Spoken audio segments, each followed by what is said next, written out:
Hi all, welcome to I+ Training Solutions. ഞാൻ ആര്യ.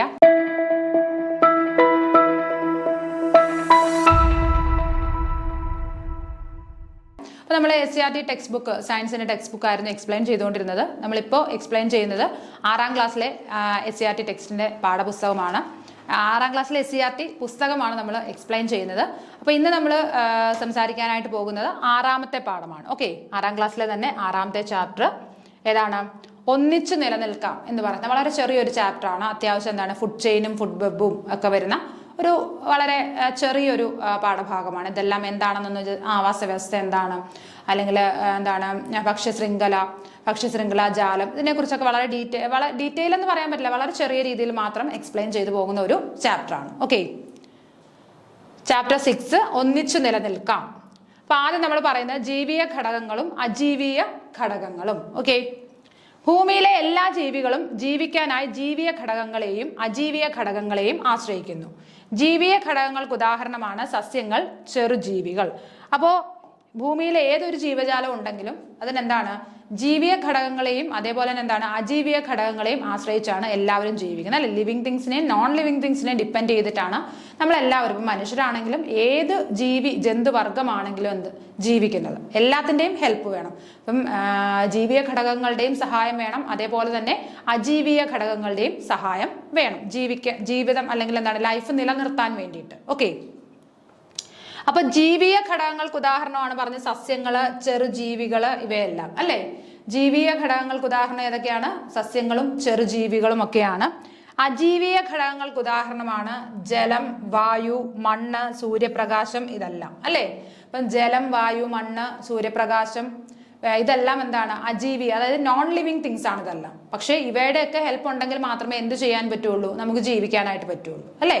അപ്പൊ നമുക്ക് കുടിക്കാനായിട്ട് വെള്ളം വേണം, ആവശ്യത്തിന് സൂര്യപ്രകാശം വേണം, വായു വേണം, ശ്വസിക്കാൻ വായു വേണം അല്ലേ. അപ്പൊ ഈ പറയുന്ന നോൺ ലിവിങ് തിങ്സ് കൂടി ഉണ്ടെങ്കിൽ മാത്രമേ നമുക്ക് ജീവിക്കാനായിട്ട് പറ്റുള്ളൂ. അപ്പം ഭൂമിയിൽ ജീവിക്കുന്ന എല്ലാ ജീവജാലങ്ങളും ലിവിങ് തിങ്സിനെയും നോൺ ലിവിങ് തിങ്സിനെയും ഡിപ്പെൻഡ് ചെയ്തിട്ടാണ് ജീവിക്കുന്നത്. അടുത്തത് ആവാസ വ്യവസ്ഥ, എക്കോസിസ്റ്റം എന്താണെന്ന് നോക്കാം. നോക്കിക്കേ, ഒരു ജീവിക്കുന്ന പ്രകൃതിദത്തമായ ചുറ്റുപാടിനെ അറിയപ്പെടുന്നത് ആവാസം അല്ലെങ്കിൽ ഹാബിറ്റാറ്റ് എന്ന് പറയും അല്ലെ. അപ്പൊ നമ്മൾ ജീവിക്കുന്ന നമ്മുടെ വീടിനെ നമ്മൾ എന്ത് പറയും? നമ്മുടെ ഹാബിറ്റാറ്റ് എന്ന് പറയും. അതായത് ഒരു ജീവിക്കുന്ന പ്രകൃതിദത്തമായ ചുറ്റുപാടിനെ, നമ്മുടെ വീട് എന്ന് പറയുന്ന പ്രകൃതിദത്തമായ ഒരു ചുറ്റുപാടല്ല.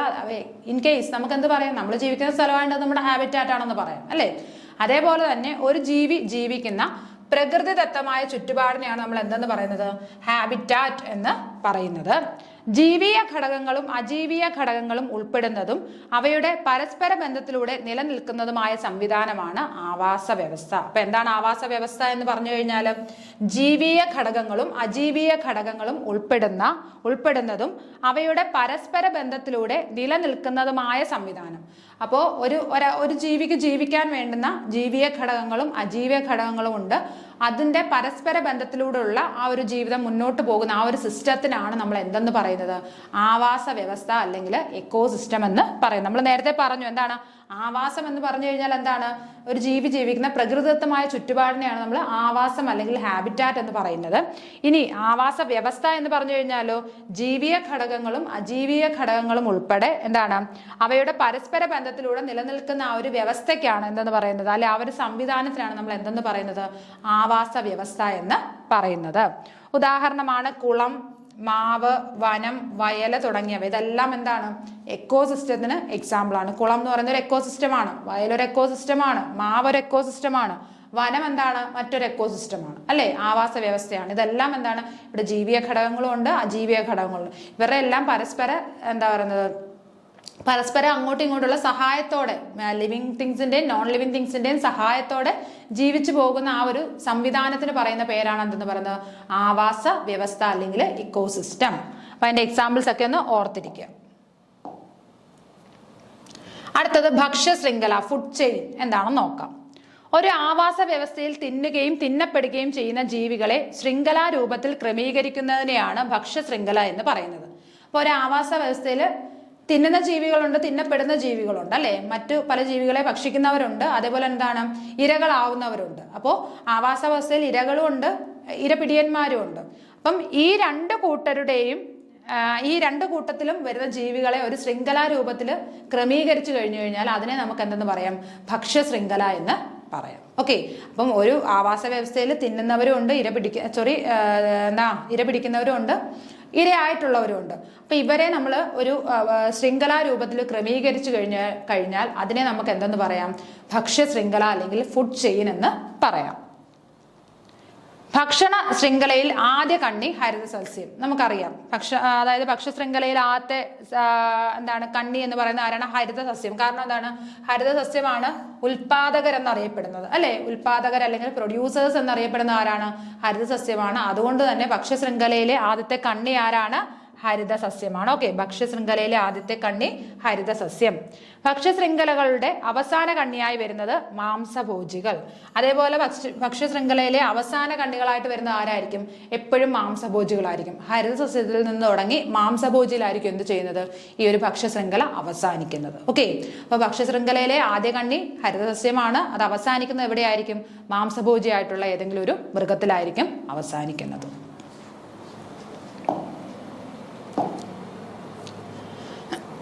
ഇവയ്ക്കിടയ്ക്കുള്ളവ സസ്യഭോജികളോ മിശ്രഭോജികളോ ആയിരിക്കും. അപ്പോൾ ഈ ഹരിതസസ്യത്തിനും അതേപോലെ തന്നെ മാംസഭോജികൾക്കും ഇടയിൽ വരുന്ന മൃഗങ്ങൾ എന്ന് പറയുന്നത് എന്താണ്? ഒന്നുകിൽ സസ്യബുക്കായിരിക്കും, അല്ലെങ്കിൽ എന്തായിരിക്കും? മിശ്രബുക്കായിരിക്കും, അല്ലെ? ഒന്നുകിൽ ഹെർബിവോറസ് ആയിരിക്കും, അല്ലെങ്കിൽ ഓംനിവോറസ് ആയിരിക്കും. അപ്പൊ ഏറ്റവും ലാസ്റ്റ് ആണ് എന്തെന്ന് പറയുന്നത്? കാർണിവോറസ് വരുന്നത്. ഓക്കെ, അപ്പൊ ഓംനിവോറസ് എന്ന് പറയുമ്പോൾ എന്താണ്? മാംസവും കഴിക്കും, അതേപോലെ തന്നെ എന്താണ്? ഹെർബിവോറസുമാണ്, അല്ലെ? മാംസവും കഴിക്കും, അതേപോലെ തന്നെ സസ്യങ്ങളെയും കഴിക്കുന്ന ആനിമൽസിനെയാണ് നമ്മൾ ഓംനിവോറസ് അല്ലെങ്കിൽ മിശ്രബുക്ക് എന്ന് പറയുന്നത്. ഓക്കെ, ഇനി ഭക്ഷ്യശൃംഖലയ്ക്ക് കുറച്ച് ഉദാഹരണങ്ങൾ ഇവിടെ തന്നിട്ടുണ്ട്. നോക്കിയേ, പുല്ല് കഴിക്കുന്നത് ആരാണ്? പുല്ല് തിന്നുന്നത് മാന്. ആ മാനിനെ സിംഹം തിന്നുന്നു. കണ്ടോ? അപ്പൊ തുടക്കത്തിൽ എന്താണ്? പുല്ലെന്ന് പറയുന്നത് എന്താണ്? ഹരിതസസ്യമാണ്. അവസാനിക്കുന്ന എവിടെയാണ്? സിംഹത്തിലാണ്. സിംഹം എന്ന് പറയുന്നത് എന്താണ്? ഒരു മാംസഭുക്കാണ്. ഓക്കെ, അടുത്തത് പുല്ല്, പുൽച്ചാടി, തവള, പാമ്പ്. ഓക്കെ, അപ്പൊ തുടങ്ങുന്നത് ഹരിതസസ്യത്തില്, അവസാനിക്കുന്ന പാമ്പ് തവളയെ തിന്നപ്പോ പാമ്പ് എന്താണ്? ഒരു കാർണിവോറസ് ആണ്. അതിനിടയിൽ വരുന്നത് കണ്ടോ? പുൽച്ചാടി എന്താണ്? ഹെർബിവോറസ് ആണ്. തവള ഓംനിവോറസ് ആണ്. ഓക്കെ, അടുത്തത് പുല്ല്, പുഴു, കോഴി, കുറുക്കൻ. കണ്ടോ? അവിടെയും കണ്ടോ? പുല്ല് സ്റ്റാർട്ടിങ് എന്താണ്? ഒരു ഹരിതസസ്യമാണ്. എൻഡ് ചെയ്യുന്ന എന്താണ്? ഒരു കാർണിവോറസിലാണ്. ഓക്കെ, അതിനിടയ്ക്ക് വരുന്നത് പുഴു എന്താണ്? ഒരു ഹെർബിവോറസ് ആണ്. കോഴി എന്ന് പറയുന്നത് ഓംനിവോറസ് ആണ്. രണ്ടും കഴിക്കും. പുല്ലും കോഴി തിന്നാറുണ്ട്. ഓക്കെ, അടുത്തത് പുല്ല്, മുയല്, കുറുക്കൻ, കടുവ. അപ്പൊ നോക്കിക്കേ, അപ്പൊ എപ്പോഴും ഒരു ഭക്ഷ്യ ശൃംഖല, ഫുഡ് ചെയിൻ സ്റ്റാർട്ട് ചെയ്യുന്ന എപ്പോഴും എന്താണ്? ഒരു ഹരിതസസ്യത്തിൽ നിന്നായിരിക്കും. അത് എൻഡ് ചെയ്യുന്ന എപ്പോഴും എന്താണ്? ഒരു മാംസബുക്കിലായിരിക്കും എൻഡ് ചെയ്യുന്നത്. അതിനിടയ്ക്ക് വരുന്നവരാരൊക്കെ ആയിരിക്കാം? സസ്യബുക്കുകളും ആവാം, അതേപോലെ തന്നെ മിശ്രബുക്കും ആവാം. ഓക്കെ ആണല്ലോ? അപ്പൊ ഈ എക്സാമ്പിൾസ് ഒക്കെ ഒന്ന് ഓർത്തിരിക്കുക കേട്ടോ. അടുത്തത് ഭക്ഷ്യശൃംഖലാജാലം, ഫുഡ് വെബ്. വിവിധ ഭക്ഷ്യശൃംഖലകൾ ഒന്നിച്ചു ചേർന്നുണ്ടാകുന്നതാണ് ഭക്ഷ്യശൃംഖലാജാലം. അപ്പം ഒരുപാട് ഭക്ഷ്യശൃംഖലകൾ ഒന്നിച്ചു ചേർന്നുണ്ടാകുന്നതിനെയാണ് നമ്മൾ എന്തെന്ന് പറയുന്നത്? ഭക്ഷ്യശൃംഖലാജാലം എന്ന് പറയുന്നത്. അപ്പൊ ഒരുപാട് ഭക്ഷ്യശൃംഖലകൾ ഒന്നിച്ചു ചേരുന്നതിന് എന്ത് പേര് പറയും? ഭക്ഷ്യശൃംഖലാജാലം എന്ന് പറയും. പ്രകൃതിയിൽ ഭക്ഷ്യശൃംഖല ജാലമാണുള്ളത്. അപ്പൊ പ്രകൃതിയിൽ എന്താണ്? ഭക്ഷ്യശൃംഖലാജാലം, പലതരത്തിലുള്ള ഭക്ഷ്യശൃംഖലകൾ കൂടിച്ചേരുന്നതിനെയാണ് നമ്മൾ ഭക്ഷ്യശൃംഖലാജാലം അല്ലെങ്കിൽ ഫുഡ് വെബ് എന്ന് പറയുന്നത്. അപ്പൊ നമ്മുടെ പ്രകൃതിയിൽ നോക്കിക്കഴിഞ്ഞാൽ നമുക്ക് ഒരുപാട് എന്ത് കാണാൻ പറ്റും? ഈ ഫുഡ് വെബുകൾ കാണാനായിട്ട് സാധിക്കും. അപ്പം നമ്മുടെ പ്രകൃതിയിൽ കൂടുതലായിട്ടുള്ളത് ഏതാണ്? ഫുഡ് വെബാണ് കൂടുതലായിട്ട് ഉള്ളത്. ഉൽപ്പാദിപ്പിക്കുന്നവരും ഉപയോഗിക്കുന്നവരും. ഇനി അടുത്തത് ഉൽപാദകരെയും കൺസ്യൂമേഴ്സിനെയും കുറിച്ചാണ്, ഉപയോഗിക്കുന്നവരെയും കുറിച്ചാണ് നമ്മൾ പറയുന്നത്. ഉൽപാദകർ, ഉപഭോക്താക്കൾ, വിഘാടകർ, അജീവീയ ഘടകങ്ങൾ എന്നിവയെല്ലാം ഒരു ആവാസ വ്യവസ്ഥയുടെ ഭാഗമാണ്. നോക്കിയേ, അപ്പൊ ഒരു ആവാസ വ്യവസ്ഥയിൽ വരുന്ന ആൾക്കാർ ആരൊക്കെയാണ്? ഉൽപാദകരുണ്ട്, ഉപഭോക്താക്കളുണ്ട്, വിഘാടകരുണ്ട്, അജീവീയ ഘടകങ്ങളുണ്ട്, ഇവയെല്ലാം ഉണ്ട്, അല്ലേ? അപ്പോൾ ഒരു ആവാസ വ്യവസ്ഥയിൽ ഉൽപാദകർ, പ്രൊഡ്യൂസേഴ്സ് വരും, ഉപഭോക്താക്കൾ, കൺസ്യൂമേഴ്സ് വരും, വിഘാടകർ, ഡീകമ്പോസേഴ്സ് വരും, അജീവീയ ഘടകങ്ങൾ നോൺ ലിവിങ് തിങ്സ് അല്ലെങ്കിൽ എബയോട്ടിക് ഫാക്ടേഴ്സ്, ഇവരെല്ലാവരും എവിടെ വരും? ഈ പറയുന്ന ഒരു ഫുഡ് വെബിൽ അല്ലെങ്കിൽ ഒരു ആവാസ എക്കോസിസ്റ്റത്തിൽ വരും, ആവാസ വ്യവസ്ഥയിൽ വരും. ഹരിതസസ്യങ്ങൾ സ്വയം ആഹാരം നിർമ്മിക്കും. നമുക്കറിയാം ഹരിതസസ്യങ്ങൾ ഓട്ടോട്രോപ്സ് ആണ്, സ്വയം ആഹാരം നിർമ്മിക്കുന്ന നിർമ്മിക്കുന്നു. കാരണം എന്താണ്, അവർക്ക് അതിനുള്ളൊരു കേപ്പബിലിറ്റി ഉണ്ട്. അപ്പോൾ അതുകൊണ്ട് തന്നെ ഹരിതസസ്യങ്ങൾ സ്വയം ആഹാരം നിർമ്മിക്കുന്നു. അതിനാൽ അവ അറിയപ്പെടുന്നത് ഉൽപാദകർ, പ്രൊഡ്യൂസേഴ്സ് എന്നാണ്. അപ്പൊ ഹരിതസസ്യങ്ങളെ പറയുന്ന പേരെന്താണ്? ഉൽപാദകർ അല്ലെ പ്രൊഡ്യൂസേഴ്സ് എന്നറിയപ്പെടുന്നത് ഹരിതസസ്യങ്ങളാണ്. ഇനി ആഹാരത്തിനായി മറ്റു ജീവികളെ ആശ്രയിക്കുന്ന ജീവികളെ അറിയപ്പെടുന്നത് ഉപഭോക്താക്കൾ അല്ലെങ്കിൽ കൺസ്യൂമേഴ്സ്. അപ്പൊ ആഹാരത്തിന് വേണ്ടി മറ്റു ജീവികളെ ആശ്രയിക്കുന്നവരെ പറയുന്ന പേരെന്താണ്? ഉപഭോക്താക്കൾ, കൺസ്യൂമേഴ്സ്. നമ്മൾ ഉൾപ്പെടെ മറ്റു ജീവജാലങ്ങൾ, ഹരിതസസ്യങ്ങൾ ഒഴിച്ച് ബാക്കി എല്ലാ ജീവജാലങ്ങളും എന്താണ്? കൺസ്യൂമേഴ്സ് ആണ് അല്ലേ? ആഹാരത്തിനായിട്ട് മറ്റുള്ളവരെ ആശ്രയിക്കുകയാണ്. അല്ല, നമുക്ക് സ്വയം ആഹാരം നിർമ്മിക്കാനുള്ള കപ്പാസിറ്റി ഇല്ല. ഉണ്ടോ? ഇല്ല. അപ്പൊ ആഹാരത്തിനായിട്ട് നമ്മൾ എന്ത് ചെയ്യുന്നു? മറ്റുള്ളവരെ ആശ്രയിക്കുകയാണ് ചെയ്യുന്നത്. അപ്പം സ്വയം ആഹാരം നിർമ്മിക്കുന്നവരെ പ്രൊഡ്യൂസേഴ്സ്, അതിന് എക്സാമ്പിൾ ആരാണ്? ഹരിതസസ്യമാണ്. ഇനി ആഹാരത്തിനായിട്ട് മറ്റുള്ളവരെ ആശ്രയിക്കുന്നവരെ എന്ത് പേര് പറയും? ഉൽപാദകർ അല്ലെങ്കിൽ കൺസ്യൂമേഴ്സ് എന്ന് പറയും.